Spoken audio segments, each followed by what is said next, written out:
ಆಕಾಶವಾಣಿ ವಾರ್ತೆಗಳು ಓದುತ್ತಿರುವವರು ಸುಗುಣಾ ಸತೀಶ್. ಮುಖ್ಯಾಂಶಗಳು. ಪ್ರಧಾನಿ ನರೇಂದ್ರ ಮೋದಿ ಇಥಿಯೋಪಿಯಾ ಪ್ರಧಾನಿ ದ್ವಿಪಕ್ಷೀಯ ಮಾತುಕತೆ. ಉಭಯ ರಾಷ್ಟ್ರಗಳ ಐತಿಹಾಸಿಕ ಸಂಬಂಧ, ಕಾರ್ಯತಂತ್ರದ ಪಾಲುದಾರಿಕೆಗೆ ಉನ್ನತೀಕರಣ. ರಾಷ್ಟ್ರಪತಿ ದ್ರೌಪದಿ ಮುರ್ಮು ದಕ್ಷಿಣ ರಾಜ್ಯಗಳ ಪ್ರವಾಸ, ಇಂದು ತಮಿಳುನಾಡಿನ ವೆಲ್ಲೂರಿಗೆ ಭೇಟಿ. ವಿದೇಶಾಂಗ ಸಚಿವ ಡಾ ಎಸ್ ಜೈಶಂಕರ್ ಇಸ್ರೇಲ್ ಪ್ರಧಾನಿ ಬೆಂಜಮಿನ್ ನೆತನ್ಯಾಹು ಭೇಟಿ. ವಿವಿಧ ಕ್ಷೇತ್ರಗಳಲ್ಲಿ ಸಹಕಾರ ಕುರಿತು ಚರ್ಚೆ. ರಾಷ್ಟ್ರ ರಾಜಧಾನಿಯಲ್ಲಿ ವಾಯು ಮಾಲಿನ್ಯದ ಸಮಸ್ಯೆಯನ್ನು ನಿಭಾಯಿಸಲು ದೆಹಲಿ ಸರ್ಕಾರದಿಂದ ಕಠಿಣ ಕ್ರಮ. ವಾರ್ತೆಗಳ ವಿವರ. ಪ್ರಧಾನಿ ನರೇಂದ್ರ ಮೋದಿ ಅವರು ಅಡಿಸ್ ಅಬಾಬಾದಲ್ಲಿ ಇಥಿಯೋಪಿಯಾ ಪ್ರಧಾನಿ ಅಬಿಯ್ ಅಹ್ಮದ್ ಅಲಿ ಅವರೊಂದಿಗೆ ವ್ಯಾಪಕ ಮಾತುಕತೆ ನಡೆಸುವ ಮೂಲಕ ಭಾರತ ಮತ್ತು ಇಥಿಯೋಪಿಯಾ ತಮ್ಮ ಐತಿಹಾಸಿಕ ಸಂಬಂಧಗಳನ್ನು ಕಾರ್ಯತಂತ್ರದ ಪಾಲುದಾರಿಕೆಗೆ ಉನ್ನತೀಕರಿಸಿವೆ. ಇಬ್ಬರೂ ನಾಯಕರು ದ್ವಿಪಕ್ಷೀಯ ಮತ್ತು ಪರಸ್ಪರ ಹಿತಾಸಕ್ತಿಯ ವಿಷಯಗಳ ಬಗ್ಗೆ ಚರ್ಚಿಸಿದರು. ನಿಯೋಗ ಮಟ್ಟದ ಮಾತುಕತೆಯ ಸಮಯದಲ್ಲಿ ಭಾರತ ಮತ್ತು ಇಥಿಯೋಪಿಯಾ ಸಂಬಂಧಗಳನ್ನು ಕಾರ್ಯತಂತ್ರದ ಪಾಲುದಾರಿಕೆಗೆ ಏರಿಸುವುದು ಉಭಯ ರಾಷ್ಟ್ರಗಳ ಸಂಬಂಧಗಳಿಗೆ ಹೊಸ ಶಕ್ತಿ, ಹೊಸ ವೇಗ ಮತ್ತು ಹೊಸ ಆಳವನ್ನು ಒದಗಿಸುತ್ತದೆ ಎಂದು ಪ್ರಧಾನಿ ಹೇಳಿದ್ದಾರೆ. हम भारत इथोपिया संबंधों को स्ट्रेटेजिक पार्टनरशिप उस स्तर पर ले जा रहे हैं. ये कदम हमारे संबंधों को नई ऊर्जा, नई गति और नई गहराई प्रदान करेगा. हमें हमारे सहयोग के प्रमुख आयामों जैसे economy, innovation, technology, defence, health, capacity building और मल्टीलेटरल कोऑपरेशन पर विचार विमर्श करने का मौका मिला.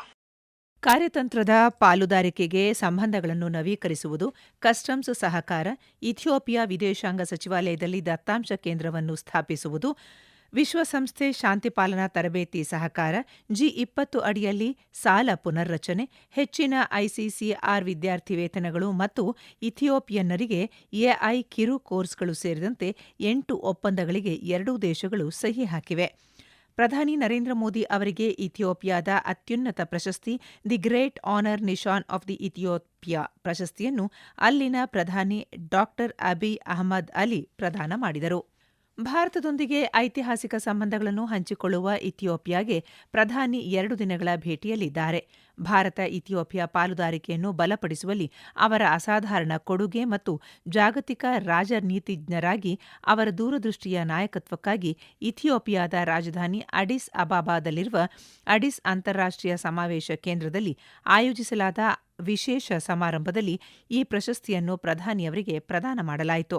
ಈ ಸಂದರ್ಭದಲ್ಲಿ ಮಾತನಾಡಿದ ಪ್ರಧಾನಿ ನರೇಂದ್ರ ಮೋದಿ, ದಶಕಗಳಿಂದ ದ್ವಿಪಕ್ಷೀಯ ಸಂಬಂಧಗಳನ್ನು ಪೋಷಿಸಿದ ಭಾರತ ಮತ್ತು ಇಥಿಯೋಪಿಯಾ ಜನರಿಗೆ ಈ ಪ್ರಶಸ್ತಿಯನ್ನು ಅರ್ಪಿಸಿದರು ಮತ್ತು ಈ ಗೌರವವನ್ನು ಪಡೆದಕ್ಕಾಗಿ 1.4 ಶತಕೋಟಿ ಭಾರತೀಯರ ಪರವಾಗಿ ಹೃತ್ಪೂರ್ವಕ ಕೃತಜ್ಞತೆಗಳನ್ನು ವ್ಯಕ್ತಪಡಿಸಿದರು. ಪ್ರಧಾನಮಂತ್ರಿಯವರು ಇಂದು ಇಥಿಯೋಪಿಯಾದ ಸಂಸತ್ತಿನ ಅಧಿವೇಶನವನ್ನುದ್ದೇಶಿಸಿ ಮಾತನಾಡಲಿದ್ದಾರೆ. ಜೋರ್ಡಾನ್ ಮತ್ತು ಇಥಿಯೋಪಿಯಾ ಭೇಟಿಯನ್ನು ಮುಗಿಸಿದ ನಂತರ ಪ್ರಧಾನಿ ನರೇಂದ್ರ ಮೋದಿ ತಮ್ಮ 3 ರಾಷ್ಟ್ರಗಳ ಪ್ರವಾಸದ ಕೊನೆಯ ಚರಣದಲ್ಲಿ ಇಂದು ಸಂಜೆ ಒಮಾನ್ಗೆ ತೆರಳಲಿದ್ದಾರೆ. ಒಮಾನ್ ಅಧ್ಯಕ್ಷ ಸುಲ್ತಾನ್ ಹೈತಮ್ ಬಿನ್ ತಾರಿಕ್ ಅವರ ಆಹ್ವಾನದ ಮೇರೆಗೆ ಪ್ರಧಾನಿ ನರೇಂದ್ರ ಮೋದಿ ಒಮಾನ್ಗೆ ಭೇಟಿ ನೀಡುತ್ತಿದ್ದಾರೆ. ಪ್ರಧಾನಿ ಅವರೊಂದಿಗೆ ಉನ್ನತ ಮಟ್ಟದ ನಿಯೋಗವೂ ಇರಲಿದೆ. 2 ದಿನಗಳ ಭೇಟಿಯ ಸಂದರ್ಭದಲ್ಲಿ ಭಾರತ ಮತ್ತು ಒಮಾನ್ ಸಮಗ್ರ ಆರ್ಥಿಕ ಪಾಲುದಾರಿಕೆ ಒಪ್ಪಂದ ಸಿಇಪಿಎಗೆ ಸಹಿ ಹಾಕಲಾಗುವ ಸಾಧ್ಯತೆಯಿದೆ. ರಾಷ್ಟ್ರಪತಿ ದ್ರೌಪದಿ ಮುರ್ಮು ಇಂದು ತಮಿಳುನಾಡಿನ ವೆಲ್ಲೂರಿಗೆ ಭೇಟಿ ನೀಡಲಿದ್ದಾರೆ. ಅವರು ಶ್ರೀಪುರಂ ಸುವರ್ಣ ದೇವಾಲಯದಲ್ಲಿ ದರ್ಶನ ಪಡೆಯಲಿದ್ದಾರೆ. ಇದೇ ವೇಳೆ ರಾಷ್ಟ್ರಪತಿಗಳು ಧ್ಯಾನ ಮಂಟಪವನ್ನು ಉದ್ಘಾಟಿಸಲಿದ್ದು, ದೇವಾಲಯ ಸಂಕೀರ್ಣದಲ್ಲಿ ಗಿಡವೊಂದನ್ನು ನೆಡಲಿದ್ದಾರೆ. ತಮಿಳುನಾಡು ರಾಜ್ಯಪಾಲ ಆರ್.ಎನ್. ರವಿ ಮತ್ತು ಕೇಂದ್ರ ಮಾಹಿತಿ ಮತ್ತು ಪ್ರಸಾರ ಖಾತೆ ರಾಜ್ಯ ಸಚಿವ ಡಾ ಎಲ್. ಮುರುಗನ್ ಅವರು ವೆಲ್ಲೂರಿನಲ್ಲಿ ರಾಷ್ಟ್ರಪತಿಗಳನ್ನು ಸ್ವಾಗತಿಸಲಿದ್ದಾರೆ. ನಿನ್ನೆಯಿಂದ 22ರವರೆಗೆ ಕರ್ನಾಟಕ, ತಮಿಳುನಾಡು ಮತ್ತು ತೆಲಂಗಾಣ ಸೇರಿದಂತೆ ದಕ್ಷಿಣ ರಾಜ್ಯಗಳಿಗೆ ಅವರ 1 ವಾರದ ಪ್ರವಾಸದ ಭಾಗವಾಗಿ ನೀಡುತ್ತಿರುವ ಭೇಟಿ ಇದಾಗಿದೆ. ರಾಷ್ಟ್ರಪತಿ ಇಂದು ಮಧ್ಯಾಹ್ನ ಸಿಕಂದರಾಬಾದ್ನ ಬೋಲಾರಂನಲ್ಲಿರುವ ರಾಷ್ಟ್ರಪತಿ ನಿಲಯಕ್ಕೆ ಆಗಮಿಸಲಿದ್ದಾರೆ. 6 ದಿನಗಳ ವಾಸ್ತವ್ಯಕ್ಕಾಗಿ ರಾಜ್ಯ ಅಧಿಕಾರಿಗಳು ಇಲ್ಲಿ ಎಲ್ಲ ವ್ಯವಸ್ಥೆಗಳನ್ನು ಮಾಡಿದ್ದಾರೆ.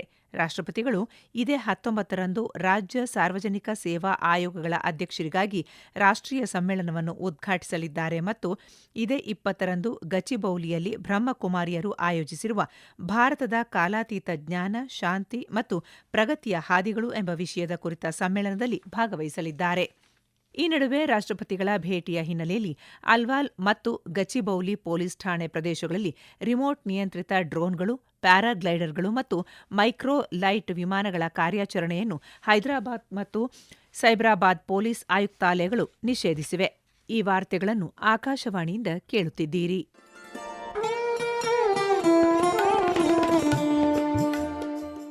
ಆಕಾಶವಾಣಿ ಸುದ್ದಿ ವಿಭಾಗದಿಂದ ಪ್ರದೇಶ ಸಮಾಚಾರವನ್ನು ಪ್ರತಿದಿನ ಬೆಳಿಗ್ಗೆ 7:05, ಮಧ್ಯಾಹ್ನ 12 ಮತ್ತು 2:30 ಹಾಗೂ ಸಂಜೆ 6:40ಕ್ಕೆ. ರಾಷ್ಟ್ರೀಯ ವಾರ್ತೆಗಳನ್ನು ಬೆಳಿಗ್ಗೆ 7:35, ಮಧ್ಯಾಹ್ನ 1:10 ಹಾಗೂ ಸಂಜೆ 7:35ಕ್ಕೆ ಪ್ರಸಾರ ಮಾಡಲಾಗುತ್ತದೆ. ಈ ಎಲ್ಲಾ ವಾರ್ತೆಗಳನ್ನು ನಮ್ಮ ಯೂಟ್ಯೂಬ್ ಖಾತೆ ಆಕಾಶವಾಣಿ ನ್ಯೂಸ್ ಕನ್ನಡ, ಫೇಸ್ಬುಕ್ ಖಾತೆ ಆಕಾಶವಾಣಿ ವಾರ್ತೆ ಕನ್ನಡ ಇದರಲ್ಲಿ ಆಲಿಸಬಹುದು. ನಿಖರ ಮತ್ತು ವಿಶ್ವಾಸಾರ್ಹ ಸುದ್ದಿಗಳಿಗಾಗಿ ಕೇಳಿ ಆಕಾಶವಾಣಿ ವಾರ್ತೆ. ಬಿಜೆಪಿಯ ರಾಷ್ಟ್ರೀಯ ಕಾರ್ಯಕಾರಿ ಅಧ್ಯಕ್ಷ ನಿತಿನ್ ನಬೀನ್ ನಿನ್ನೆ ನವದೆಹಲಿಯಲ್ಲಿ ಕೇಂದ್ರ ಸಚಿವರು ಮತ್ತು ಪಕ್ಷದ ಹಿರಿಯ ನಾಯಕರನ್ನು ಭೇಟಿಯಾದರು. ಅವರು ಪಕ್ಷದ ಹಿರಿಯ ಸಚಿವ ಲಾಲ್ಕೃಷ್ಣ ಅಡ್ವಾಣಿ, ಕೇಂದ್ರ ಸಚಿವರು ಮತ್ತು ಪಕ್ಷದ ಹಿರಿಯ ನಾಯಕರಾದ ಅಮಿತ್ ಶಾ, ನಿತಿನ್ ಗಡ್ಕರಿ ಮತ್ತು ಭೂಪೇಂದರ್ ಯಾದವ್ ಅವರನ್ನು ಭೇಟಿ ಮಾಡಿದರು. ವಿದೇಶಾಂಗ ಸಚಿವ ಡಾ ಎಸ್ ಜೈಶಂಕರ್ ಅವರು ನಿನ್ನೆ ಜೆರುಸೆಲೆಂನಲ್ಲಿ ಇಸ್ರೇಲ್ ಪ್ರಧಾನಿ ಬೆಂಜಮಿನ್ ನೆತನ್ಯಾಹು ಅವರನ್ನು ಭೇಟಿ ಮಾಡಿ ಭಾರತ ಇಸ್ರೇಲ್ ಕಾರ್ಯತಂತ್ರದ ಪಾಲುದಾರಿಕೆಯ ಸಾಮರ್ಥ್ಯವನ್ನು ಪುನರುಚ್ಚರಿಸಿದ್ದಾರೆ. ಈ ಕುರಿತು ಸಾಮಾಜಿಕ ಮಾಧ್ಯಮ ಪೋಸ್ಟ್ನಲ್ಲಿ ಸಚಿವರು ತಂತ್ರಜ್ಞಾನ, ಆರ್ಥಿಕತೆ, ಕೌಶಲ್ಯ ಮತ್ತು ಪ್ರತಿಭೆ, ಸಂಪರ್ಕ ಮತ್ತು ಭದ್ರತೆಯಲ್ಲಿ ಆಳವಾದ ಸಹಕಾರದ ಕುರಿತು ಉಭಯ ನಾಯಕರು ಚರ್ಚಿಸಿರುವುದಾಗಿ ತಿಳಿಸಿದ್ದಾರೆ. ಪ್ರಾದೇಶಿಕ ಮತ್ತು ಜಾಗತಿಕ ಬೆಳವಣಿಗೆಗಳ ಕುರಿತು ಪ್ರಧಾನಿ ನೆತನ್ಯಾಹು ಅವರ ದೃಷ್ಟಿಕೋನಗಳನ್ನು ಗೌರವಿಸುವುದಾಗಿ ಅವರು ಹೇಳಿದ್ದಾರೆ. ಸಚಿವ ಡಾ ಎಸ್ ಜೈಶಂಕರ್ ಇಸ್ರೇಲ್ನ ಆರ್ಥಿಕ ಮತ್ತು ಕೈಗಾರಿಕಾ ಸಚಿವ ನೀರ್ ಬರ್ಕತ್ ಅವರೊಂದಿಗೆ ಸಭೆ ನಡೆಸಿದರು.